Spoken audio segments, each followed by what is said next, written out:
So, new Coke is catching on. The taste is better and newer than...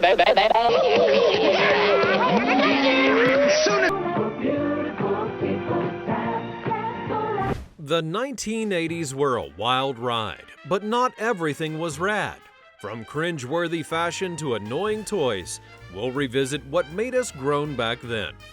Join us as we explore 20 things that people definitely hated from this colorful decade. Yeah, I'm named the Mullet Lord. Mullets. The mullet, known as business in the front and party in the back, was a defining look of the 1980s. While some people rocked this style with pride, it quickly became known as a fashion disaster for others. The odd combination of short hair in the front and long hair in the back was often mocked and ridiculed. The mullet was frequently the subject of jokes and remains a symbol of questionable fashion choices from the decade. People either loved it or hated it, but there's no denying its unforgettable place in 80s culture. This hairstyle is a prime example of how daring trends can sometimes go wrong. Now let's talk about Coca-Cola's formula change.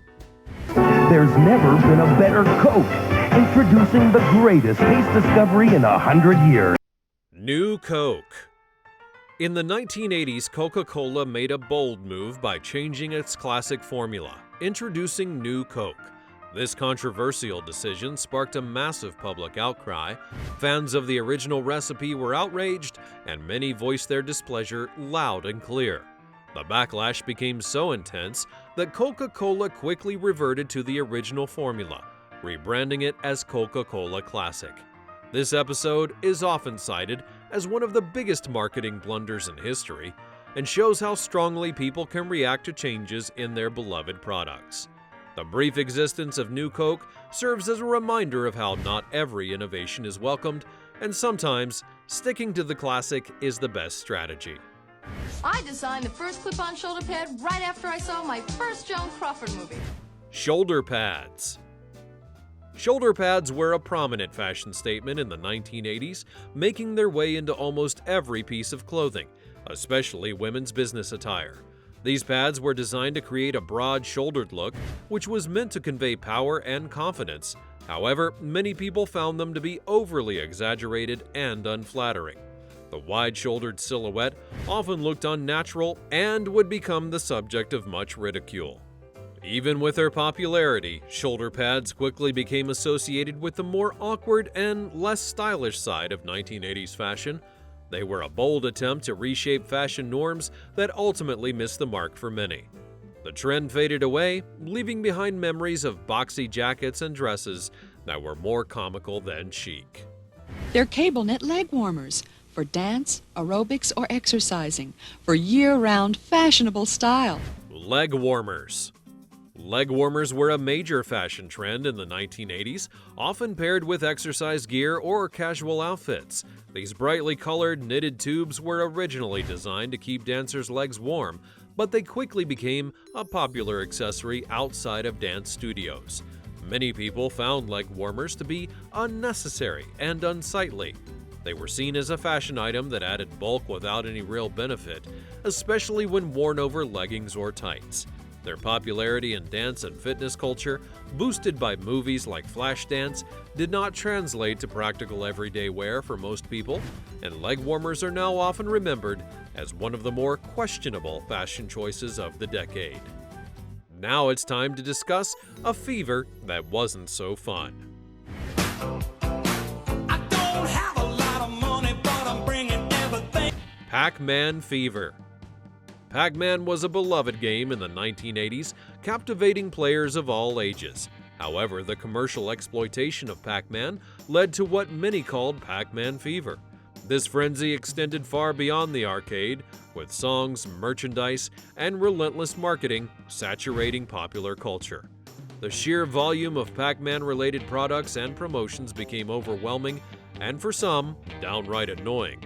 Songs like Pac-Man Fever topped the charts, and Pac-Man toys, lunchboxes, and clothing were everywhere. While the game itself remained popular, the constant bombardment of Pac-Man-themed items and media was just too much for many. The overexposure turned what was initially a fun and engaging game into a source of irritation, proving that even the best things can become tiresome when overdone. Pac-Man Fever is a prime example of how commercial overkill can sour public perception. Keep watching to find our final entry, a thing that everyone hated the most. Here's a question for you tonight. What's a fair penalty to pay if you forget to return a movie you rented? 20, maybe 30 bucks? Video rental late fees. In the 1980s, renting VHS tapes was a beloved pastime, with video rental stores like Blockbuster becoming a staple in many communities. However, alongside the joy of movie night came the dreaded late fees. These hefty charges were imposed on anyone who had failed to return their rentals on time, often causing significant frustration amongst movie lovers. The anxiety of forgetting a return date and the subsequent financial penalty had made renting videos a double-edged sword. Despite the convenience of having access to countless films, the looming threat of late fees soured the experience for many. It would not be uncommon to see people rushing to the video store in order to avoid the late charges. Video rental late fees are now remembered as one of the more irritating aspects of the 1980s entertainment culture, highlighting how a simple mistake could turn a fun activity into an expensive hassle. Sure, Sir Isaac Newton unraveled the mysteries of gravity, but could he have unraveled the mysteries of Rubik's Cube? Rubik's Cube frustration. The Rubik's Cube, a colorful 3D puzzle, became a global sensation in the 1980s. While some people enjoyed the challenge it presented, many had found it incredibly frustrating. The puzzle's difficulty often led to it being unsolved, with pieces scrambled in a seemingly endless mixture of colors. For those without the patience or skill to solve it, the Rubik's Cube became a symbol of annoyance, and the sight of a jumbled cube gathering dust was a common one, reminding everyone of their failed attempts. The Rubik's Cube is a perfect example of how a fun idea can quickly turn into an aggravating experience. Good morning, class. Cocology. The study of Good taste. The Max Headroom Show. Max Headroom was a cultural icon in the 1980s, known for his digitally generated appearance and quirky personality. And while the character himself became quite famous, the TV show was often criticized for being bizarre and hard to follow. The show's futuristic and often confusing plot lines left many viewers scratching their heads. Its avant-garde style and complex themes were not everyone's cup of tea, leading to mixed reviews and a whole lot of bewildered fans. Even with its cult status, the show struggled to connect with a broader audience, and its strange and disjointed narrative became a major turnoff for many people. Max Headroom remains a memorable part of 1980s pop culture, but his show is often remembered as a perplexing experience.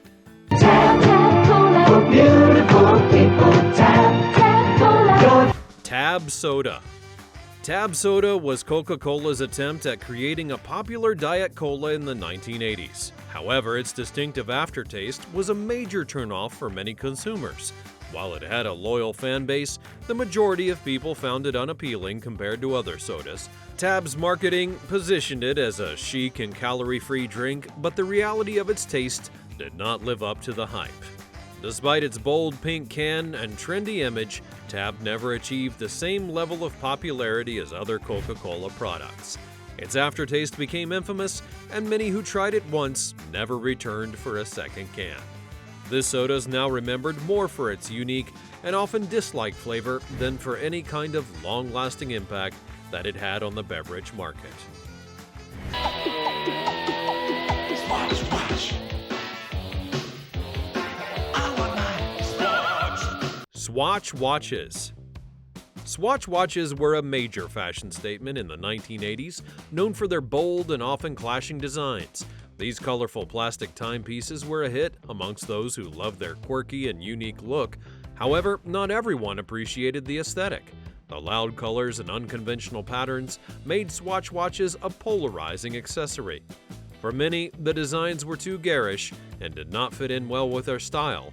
Swatch had managed to build a loyal following and remains a nostalgic symbol of 1980s fashion. The watches were popular, but their distinct style was an acquired taste.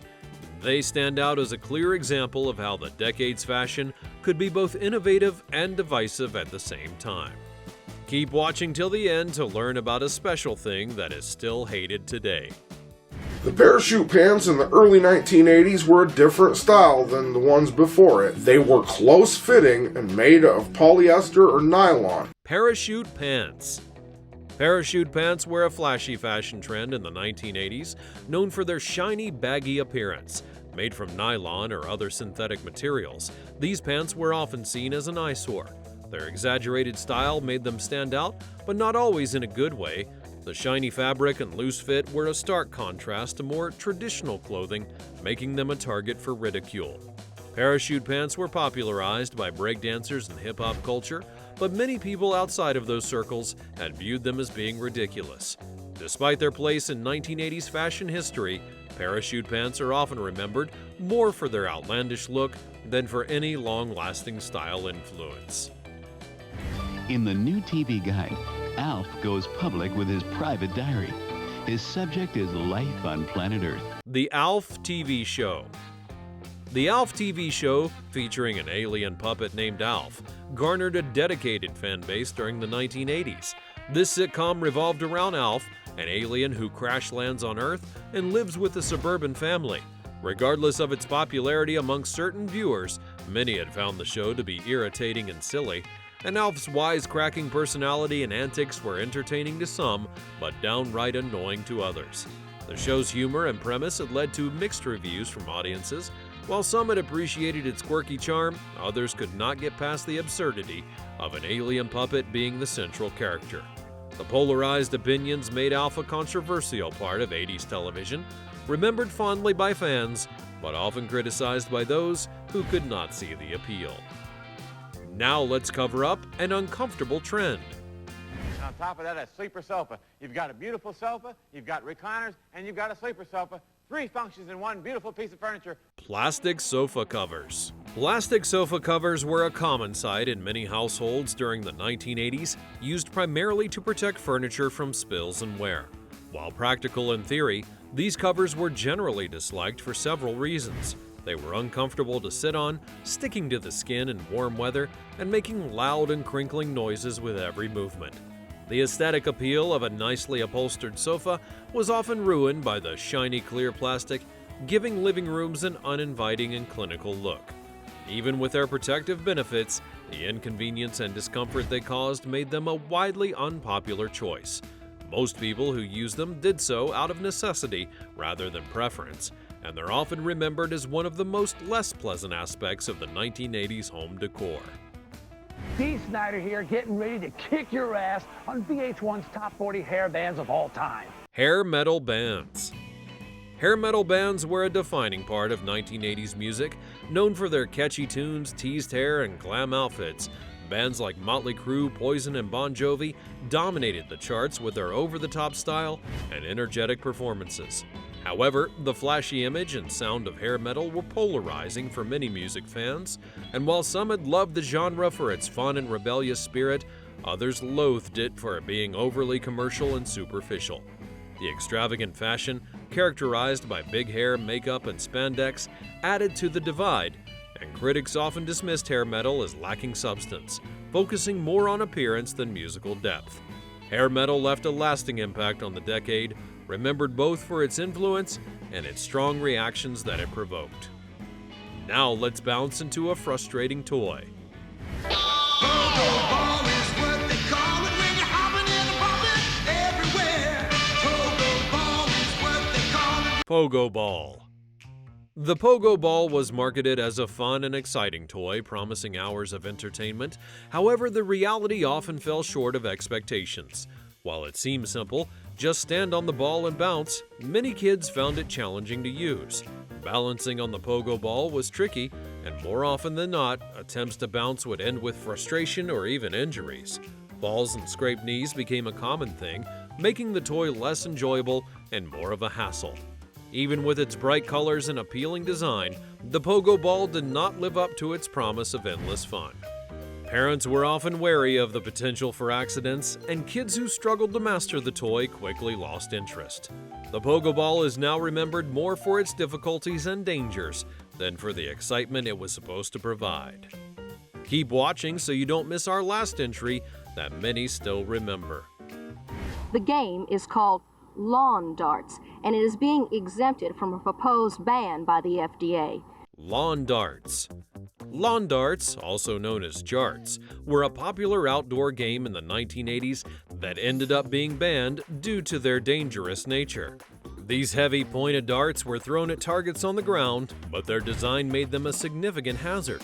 Numerous accidents occurred, often resulting in serious injury, and the darts could easily cause harm if they missed their mark.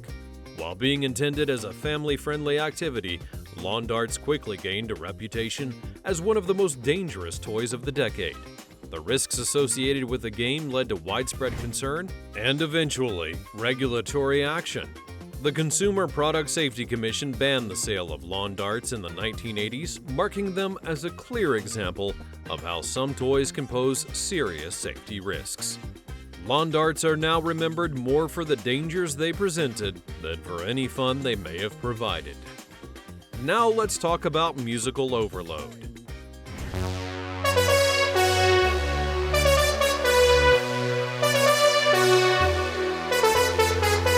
Synthpop Overload. The 1980s saw a massive surge in synthpop, a genre characterized by the heavy use of synthesizers.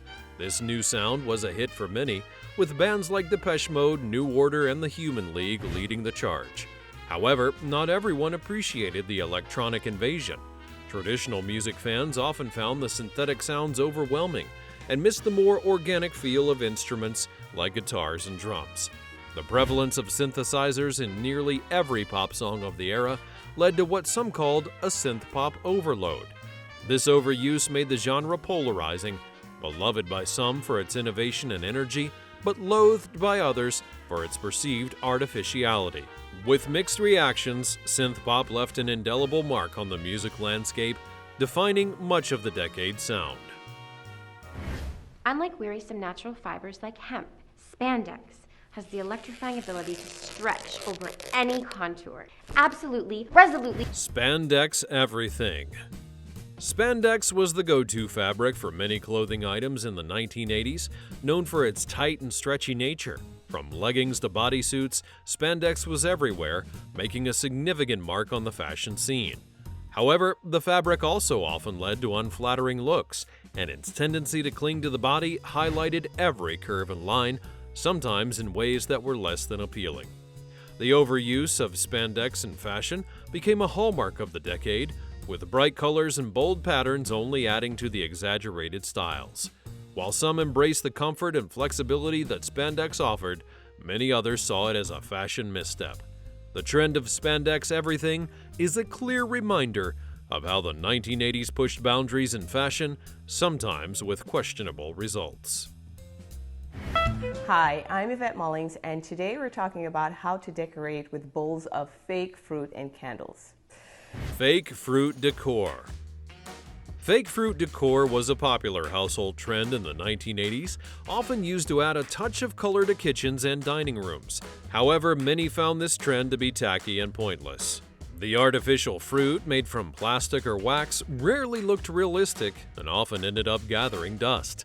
Instead of bringing a fresh and vibrant feel to the space, fake fruit decor was widely disliked for its obvious artificiality. The fruit's unnatural sheen and stiff appearance made them stand out in the worst of ways, and regardless of their intended purpose of enhancing home aesthetics, these decorations were more often seen as an eyesore. Today, they're remembered as one of the less stylish choices from the 1980s, a trend that thankfully did not last. Now let's discuss our last thing, which is hated just too much. L-I-K-E, the number 1, O-N-E. Paper fortune tellers. Paper fortune tellers were a simple origami-like toy that became popular in classrooms during the 1980s. Made from folded paper, these toys were used to predict the future, reveal secret messages, or provide a fun challenge. While they were a hit with children, teachers and parents often found them annoying. The constant folding and unfolding, along with the repetitive questions and answers, became a source of disruption in many classrooms. Students would spend more time playing with these fortune tellers than focusing on their lessons, leading to frequent complaints from educators. And with their innocent appearance, the overuse of paper fortune tellers turned them into a classroom nuisance, remembered more for their ability to distract than to entertain. Make sure to share your thoughts below, and if you enjoyed this video, give it a thumbs up. For more trips down memory lane, subscribe and hit the bell icon so you'd never miss a video like this one in the future. Thanks for watching, and I'll see you next time.